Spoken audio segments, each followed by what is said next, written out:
Welcome, ladies and gentlemen. It's my pleasure to introduce to you this afternoon Ms. Carole Martin of San Francisco, California. She is going to be the presenter in the course of the next hour and a half for a presentation entitled Boosting Your Hiring IQ. And I want to tell you the story of how I came to know about her. In June 2007, I went to the National Judicial College in Reno, and I attended a 5-day-long course called Managerial Skills for Presiding Judges. It was an excellent course. And one of the presenters at that school was the former Human Relations Director for Mercedes-Benz North America. She was a very, very well-experienced expert in the field of human relations. After her presentation was over, I walked up to her and I said, you know, I could really use some sharpening of my skills in connection with interviews. I don't know how to do it. I don't know what to ask. I just don't know how to behave. And I told her I would really appreciate it if you could refer me to a book that might improve my skills. And sure enough, the next day, she brought a book in for me. And the name of the book is Boost Your Hiring IQ, written by Carole Martin.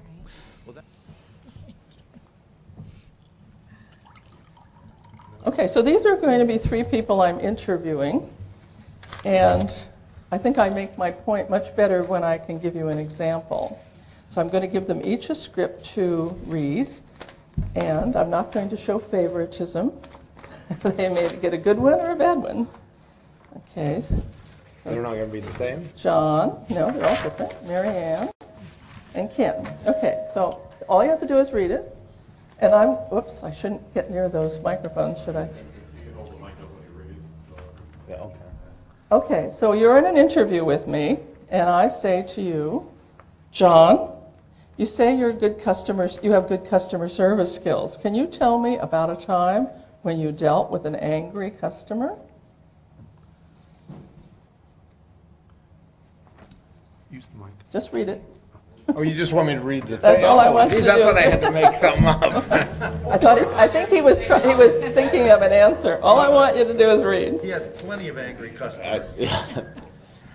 I received the Customer Service Award for Excellence in my company for 2 years straight. I try to treat customers the way I would want to be treated. I try to hear their problem and then to find out the facts.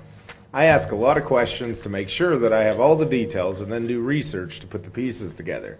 Because I am a person who is very organized, I can pull together. He continued to vent while I listened to the details of his situation. I assured him that I was there to help him through to the end. I supplied my contact info and told him I would call him back within an hour. I quickly researched the facts and found the problem. Like the snakes in suits, they can answer the question like John, and they can tell you how great they are, and you go, gee, yeah. But if someone can give you a real example, and examples, that could be a fluke. We're going to go for more because we want to hear, is this guy for real, or is just a one-shot thing? So you want to probe. I think Ken's answer gave a lot of confidence. It was a positive demeanor. I think you look for, see if we can see that in other patterns. So what we're picking on John, he gave us all the right stuff. He didn't answer the question, did he? He really said, he was very vague. Describe, now this would be a good one for a college student. Describe a time when you had a difficult time meeting a deadline. John, you want to start? We'll pick on you first. I was a project manager on a job, and one of the members of my group had a family emergency and had to travel. That's been my strong point. I've been commended on my writing ability in every performance review that I've ever had. I am very good at researching facts and following through on leads. In my last job, I was involved in the creation of our some hard and fast to every job. It's like he needs to communicate and sense of humor. Those two things are set in stone.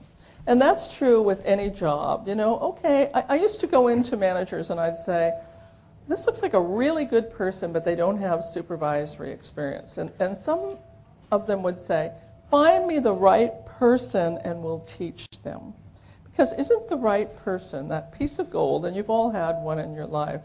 I have a terrific virtual assistant, and she's in Colorado and I'm in California, but she runs, I hand everything to her, and she runs it and I trust her. She is my piece of gold. You want to find those pieces of gold maybe she didn't have this or she didn't have that, but she supports my business. And that's what you want, someone who's going to make you look good.